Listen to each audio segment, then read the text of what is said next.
మీ ఎలాంటి వ్యాపార ప్రకటనలకైనా వెంటనే మా ఛానల్ సంప్రదించండి.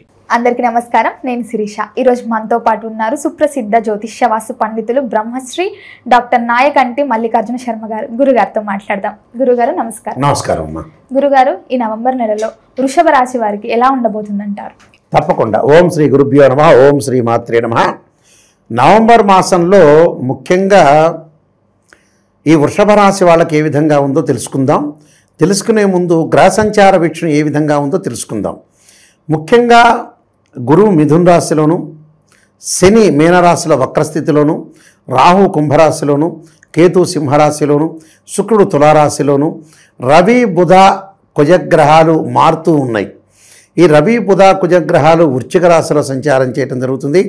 బుధుడు కూడా తులా వృశ్చిక రాశిలో సంచారం చేస్తారు ఇక్కడ. అయితే వృషభ రాశి వాళ్ళకి రాశ్యాధిపతి శుక్రుడు కొంత లగ్జరీగా ఉండాలని, అనుభవించాలని, ఎంజాయ్మెంట్ చేయాలని.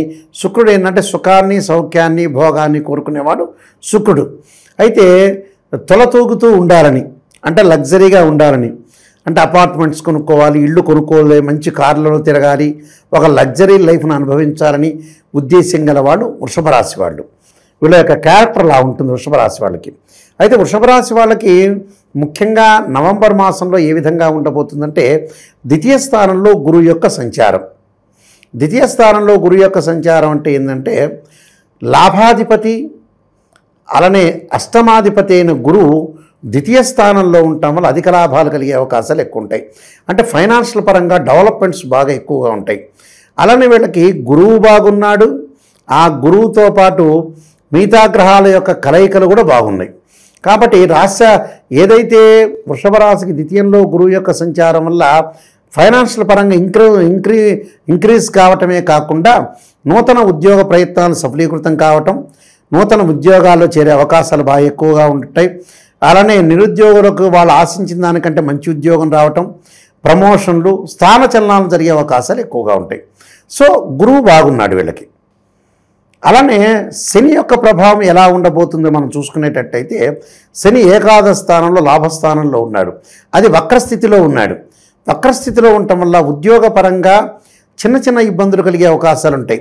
వాళ్ళు ఏదైనా వృత్తి చేయని, వ్యాపారం చేయని, ఉద్యోగం చేయని, చిరు వ్యాపారులు అనుకోవచ్చు, పెద్ద వ్యాపారులు అనుకోవచ్చు, బడా పారిశ్రామికవేత్తలు అనుకోవచ్చు, ఎవరు చేస్తున్నా కూడా వృత్తిపరంగా మటుకు చిన్న చిన్న స్వల్ప ఇబ్బందులు కలిగే అవకాశాలు ఉంటాయి.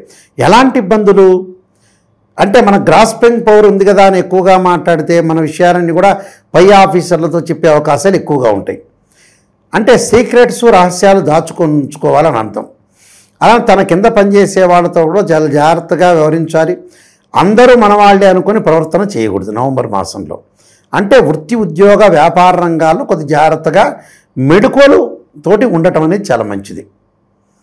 అదొకటి శని యొక్క ప్రభావం. అలానే మిగతా గ్రహాలను మనం చూసుకునేటట్టయితే, రాహు యొక్క బలం.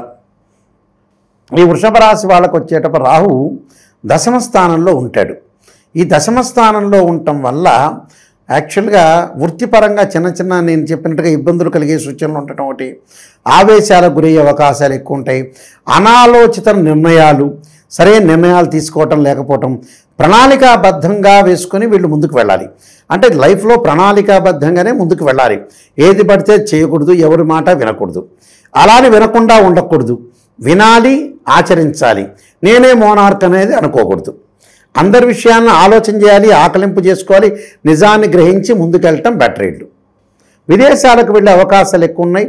ఆ దేశంలో పౌరసత్వము, అంటే ఆ దేశం యొక్క పౌరసత్వం లభించే అవకాశం ఉంటుంది.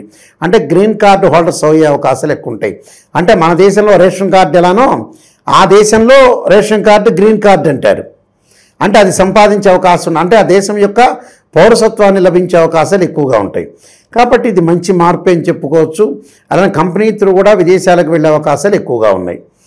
మిగతా గ్రహాల యొక్క కలయికను మనం చూసుకునేటట్టయితే, రాస్యాధిపతి అయిన శుక్రుడు షష్టమ స్థానంలో ఉన్నాడు. సహజంగా ఏంటంటే షష్టమ స్థానంలో శుక్రుడు మంచివాడు కాదు. వివాహాది శుభ కార్యక్రమాలు కొంత ఆలస్యం జరిగే అవకాశాలు ఎక్కువ ఉండటం, దగ్గరికి వచ్చినట్టు వచ్చి వివాహాలు వెనక్కి వెళ్ళే అవకాశాలు ఎక్కువ ఉంటాయి.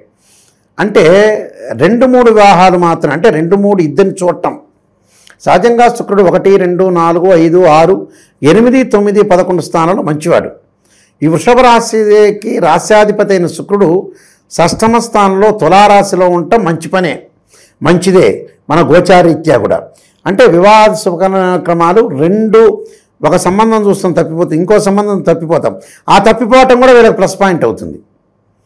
అంటే చెడ్డ సంబంధాలను తొలగించుకొని మంచి సంబంధాలకు వెళ్ళే అవకాశాలు ఎక్కువ ఉంటాయి. సుసంపన్నమైన కుటుంబం నుంచి అబ్బాయి కానీ, సుసంపన్నమైన కుటుంబం నుంచి అమ్మాయి కానీ వచ్చే అవకాశాలు ఎక్కువ ఉంటాయి. కాబట్టి శుభ కార్యక్రమాల నిర్వహణ, అలాగే శుభ కార్యక్రమాల్లో పాల్గొనటం, వివాహాది శుభ కార్యక్రమాల్లో జరగటం, ప్రేమించిన యువతి యువకులు ఎవరైతే ఉంటారో పెద్దలను ఒప్పించి వివాహం చేసుకునే అవకాశాలు కూడా ఖచ్చితంగా ఉంటాయి. సో శుక్రుడు మంచివాడు. తర్వాత వచ్చేటప్పటికల్లా సప్తమంలో బుధుడు, కుజుడు, రవి ఉన్నాడు. బుధుడు కూడా షష్టమంలోకి రావటం, అలానే సప్తమంలోకి మారటం జరుగుతుందండి. అంటే వ్యాపార విస్తరణ జరిగే అవకాశాలు ఎక్కువ ఉంటాయి. ఉద్యోగ భద్రత ఎక్కువగా ఉంటుంది. ఆరోగ్యపరంగా గతం కంటే కూడా మెరుగైన ఫలితాలు ఎక్కువగా వస్తాయి. అంటే గతం కంటే కూడా మంచి ఫలితాలు వస్తాయి. అంటే దీర్ఘకాలిక వ్యాధులు ఉన్న వాళ్ళు ఎవరైతే ఉంటారో వాళ్ళందరికీ కూడా గతం కంటే కూడా మంచి ఫలితాలు వచ్చే అవకాశాలు ఖచ్చితంగా ఉంటాయి. సో వాళ్ళకు అనుకూలంగా ఉంటుందని చెప్పుకోవచ్చు. అయితే కేతు యొక్క ప్రభావం ఏ విధంగా ఉండబోతుంది అంటే, కేతు యొక్క ప్రభావం అంటే చతుర్థ స్థానంలో సింహరాశిలో కేతు యొక్క ప్రభావం వల్ల తల్లి యొక్క ఆరోగ్య విషయంలో కానీ, వాహనాల మీద వెళ్ళేటప్పుడు కానీ యాక్సిడెంట్స్, ప్రమాదాలు జరగకుండా, మిస్షాప్ జరగకుండా జాగ్రత్తగా చూసుకోవాలి.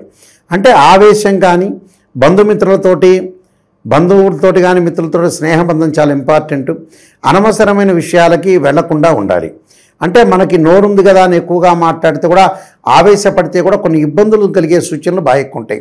అంటే సో వృషభ రాశి వాళ్ళకి ఏంటంటే నిజంగా చెప్పాలంటే గురువు బ్రహ్మాండంగా ఉన్నాడు, శుక్రుడు బాగున్నాడు, అలానే శని రాహులు మిశ్రమైన ఫలితాలు ఎక్కువ ఉన్నాయి. కాబట్టి ఈ ఓవరాల్గా ఈ గ్రహాల వల్ల ఏంటి అంటే జాతకపరంగా కొంత ఆరోగ్యపరంగా ఇబ్బందులు లేకుండా చూసుకోవాలి. మెయిన్ ఇంపార్టెంట్ హెల్త్ సంబంధించిన విషయాల్లో కూడా కొంత కాన్సన్ట్రేషన్ చేయాలి. హెల్త్ పరంగా చాలా ఇంపార్టెంట్. ఇక్కడ ప్రమాదాలు జరగకుండా చూడాలి. ఈ రెండు మినహా తప్పితే అన్నీ బాగున్నాయి. అంటే ఆర్థిక పరంగా బాగుంటుంది. ద్వితీయంలో గురువు మంచివాడే గోచారీత్యా. ఇవన్నీ కూడా గోచారీత్యా చెప్పబడే ఫలితాలు, బర్త్ చార్ట్ కాదు. చాలామంది నాయకంటి గారు మాకు ఇవి జరగట్లేదని చెప్పేవాళ్ళు కూడా చాలామంది ఉంటారు. ఈ బర్త్ చార్ట్ కాదు. అదృష్టం అనేది ఏంటంటే ఎంత కృషి చేసినా ఆవగింజంత అదృష్టం ఉండాలంటారు. ఆ ఆవగింజంత అదృష్టమే గోచారం.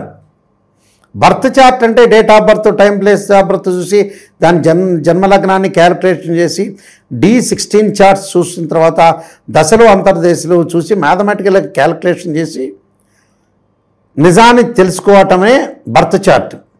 చాలామంది ఈ మధ్యన ఏంటంటే నిజం అనేది నిప్పు లాంటిది.